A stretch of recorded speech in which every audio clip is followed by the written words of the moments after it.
திமுக கோட்டையா? விஜயின் வருகை யாரை பாதிக்கும்? வணக்கம். இது அறிவோம் அரசியல். தேர்தல் களம் சூடுபிடிப்பதற்கு முன்பே தொகுதிகளின் நிலவரத்தை அலசிக் கொண்டிருக்கிறோம். இன்று நாம் பார்க்கப் போவது தூத்துக்குடி மாவட்டத்தின் ஒட்டப்பிடாரம் தனி தொகுதி.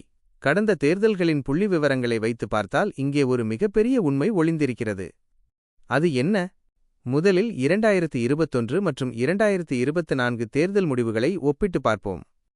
2021 சட்டமன்ற தேர்தலில் திமுக வாங்கிய வாக்குகள் 73,110, அதிமுக வாங்கியது 64,600. வெறும் 8,500 வாக்குகள்தான் வித்தியாசம்.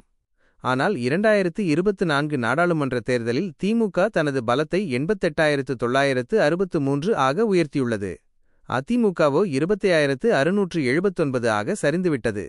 இங்கே கவனிக்க வேண்டிய விஷயம், திமுகவின் வாக்கு வங்கி அசையாமல் அப்படியே இருக்கிறது. ஆனால் அதிமுகவின் வாக்குகள் மிகப்பெரிய அளவில் சரிவை சந்தித்திருக்கின்றன.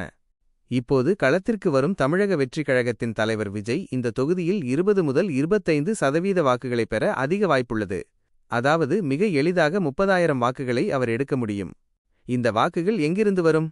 அதிமுகவிடமிருந்து எவ்வளவு வாக்குகள் பிரிகிறதோ அதே அளவிற்கு திமுகவிடமிருந்தும் ஒரு பகுதியை விஜய் பிரிக்க வாய்ப்புள்ளது. ஆனால் திமுகவின் அடிப்படை வாக்கு வங்கி மிகவும் நேர்த்தியாகவும் உறுதியாகவும் இருப்பதால் மும்முனை போட்டி நிலவினாலும் ஒட்டப்பிடாரத்தை பொறுத்தவரை 70 விழுக்காடு வெற்றி வாய்ப்பு திமுகவுக்கே சாதகமாக உள்ளது.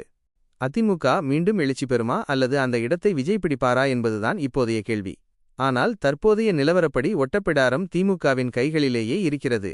இது போன்ற அரசியல் அலசல்களுக்கு தொடர்ந்து இணைந்திருங்கள். இது உங்கள் அறிவோம் அரசியல்.